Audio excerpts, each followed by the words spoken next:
कुछ है? कहा कि मेरे पास दो चीजें हैं, एक प्याला है जिसमें पानी पीता हूँ और एक काट का बिस्तरा है जिसको बिछा के मैं सोया करता हूँ। नबी ने कहा कि बिस्तरा को रखने दो घर पर, वो प्याला लेकर के आओ। वो प्याला लेकर के आया, नबी ने अपने हाथ में लिया और बुलंद कर दिया। फरमाया मैं यश्तरी हादा, कौन इसे खरीदता है? नबी उस प्याले को बेच रहे हैं, सहाबा का मजमा है। एक सहाबी खड़े हो गए, कहा कि आप एक दिरहम में खरीदूंगा। नबी ने कहा मैं यजीद वाला हादा, कौन है जो इससे ज्यादा दे? एक दिरहम जिसने कहा था तो नबी ने कहा कोई है जिससे ज्यादा दे? आज जो डांक होती है ना, गोलियां जो लगा के सामान बेचा जाता है, इस्लाम का बरसों पहले दिया हुआ तरीका है कि नबी ने सहाबा के मजमे में उस प्याले के ऊपर जो कीमत लगाई और एक दिरहम कीमत जब लगी तो नबी ने कहा है कोई जो इससे ज्यादा दे दे? दूसरे साहबी आगे बढ़ते कहा या रसूलल्लाह मैं 2 दिरहम में से खरीदूंगा।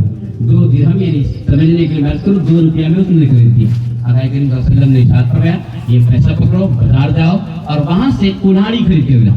वो गया कुल्हाड़ी खरीद के लाया और नबी ने अपने हाथ से दस्ता यानी पेट लगाया और उसके बाद फरमाया कि इसको पकड़ो और 15 दिन तक मेरी निगाहों से अलग चले जाओ। जो नबी दुआ मांगे कि परवरदिगार मुझे गरीबों की जिंदगी अता फरमा, गरीबों की मौत अता फरमा, गरीबों के साथ हमारा हश्र अता फरमा, ये प्यार है नबी का। जो गरीबों जैसी अपनी जिंदगी तलब कर रहे हैं, गरीबों जैसी अपनी मौत गरीबों जैसे अपना वसाल तलब कर रहे हैं और गरीबों के साथ अपना हश्र तलब कर रहे हैं, वो नबी उससे फरमाते हैं कि 15 दिन तक तुम मेरी निगाहों के सामने बताना। वो निकला है लेकर कुल्हाड़ी, जाकर मेहनत करता रहा, मशक्कत करता रहा। 15 दिन के बाद जब पलटा है तो नबी ने इरशाद फरमाया कि ले जाओ। उसके पास कितने रुपए थे? 10 रुपए थे। कहा नबी ने ले जाओ, इसे कुछ खाने पीने की चीज खरीदो, तुम भी खाओ, बीवी को भी खिलाओ और सुनो कयामत के दिन तुम इस हाल में आते कि तुम्हारी पेशानी पर भीख मांगने की अलामत होती, उससे बेहतर है कि तुमने अपने हाथ की कमाई कमा लिया। इस हमें इबरत मिले कि हमें मांगने की आदत नहीं बनाना चाहिए। और आप याद रखिए चाहे जिस बिरादरी का हो, मेरे जुमले पे गौर कीजिएगा, जिस बिरादरी का हो, रमजान का महीना है या फिर जो उसके बाद का महीना है, वो ज़कात मांगने आता है, फितरा मांगने आता है, हट्टा कट्टा तंदुरुस्त कमाना है, पहले बोलिए कि तुम मेरे वहाँ 2 कट्ठा खेत जोतो, 2 घंटा मेरे वहाँ काम करो तो फिर तुम्हें मजदूरी दूंगा, ये ज़कात फितरा का पैसा तुम्हें नहीं दूंगा। तंदुरुस्त है, कमाना है, कमाने की सलाहियत है और उसको आप भीख देते हैं तो उसे भी गुनाह करने में आप मदद कर रहे हैं। इसलिए मत सिखाई, उसकी दुआई मत देगी कि मैं मुसलमान हूँ, फला हो फला हो फला हो। तुम काम करो, सेहत है, तंदुरुस्ती है, तबाही है, हम तुम्हारे उस गुनाह पे मदद नहीं करेंगे। अगर ये हदीस याद है तो सुना दीजिए और बोलिए कि भीख मांगने का ठप्पा जो तुम अभी पेशानी पर लेकर कयामत को आओगे, उससे बेहतर है जाओ मशक्कत करो, मेहनत करो, कुछ कमाओ, हलाल तरीके से कमाओ। ये भीख मांग मांग करके बिल्डिंगें तामीर करता रहा और हम ये समझते कि फला बिरादरी का है, इसकी मदद कर देना चाहिए। कहाँ लिखा है, किस शरीयत के अंदर, किस किताब के अंदर लिखा है कि बिरादरियत के नाम पर जो किसी की मदद की जाए, बल्कि गरीब मिस्कीन की मदद करने की बात है, बिरादरियत के नाम पर मदद करने की कोई ये नहीं है।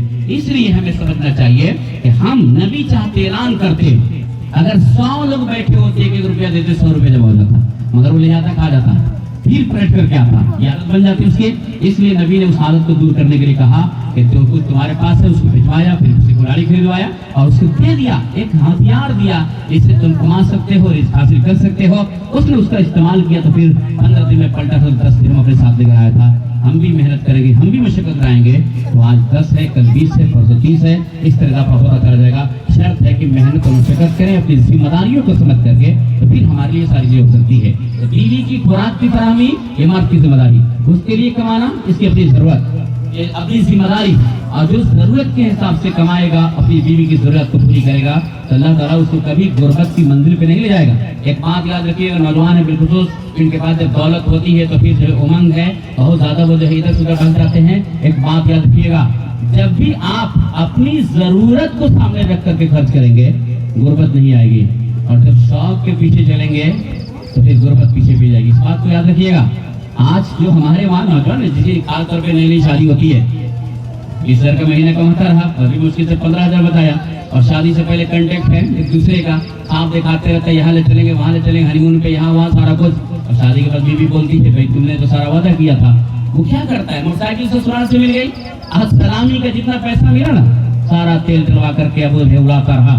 उसकी रफ्तार से आप समझ जाएंगे ये नई शादी वाला है, और उस हाल को करता रहा। उसके बाद क्या रहा, जब सलामी का पैसा खत्म, कमाई खत्म, तो फिर घर बंद कर रख दिया, एक सफर के बाद आए तो ग्राहक तलाश करने लगा। کیونکہ جیب میں پیسہ نہیں ہے کہ وہ پیٹرول ڈال سکے، مگر اس نے گاڑی ایسی طلب کر لی ہے جو اس کے اوقات سے باہر ہے۔ اس لیے میں کہتا ہوں ضرورت کو سامنے رکھیں گے غربت نہیں آئے گی، اور شوق کو جب سامنے لے کر کے آئیں گے تو پھر آپ کے پاس غربت آئے گی۔ اگر اسپلینڈر سے کام چل رہا ہے تو موٹر سائیکل کی خواہش مت کیجیے، ورنہ 2.5 لاکھ انتظام کرنے میں 20,000 کمانے والے کو دن میں تارے دکھائی دیں گے، پھر قرض لے گا، پھر بیاج پہ لے یا جیسے کے لیے۔ یہ ساری مشقتیں ہمارے معاشرے کے اندر اس لیے آئی کہ شوق کے پیچھے زیادہ چلنے لگے اور ضرورت کو سے کچھ کر دیا۔ اس لیے بیوی کی ضروریات بھی جو پوری کرنے کی بات کی گئی تو اس کی ضرورت کو مد نظر رکھا گیا۔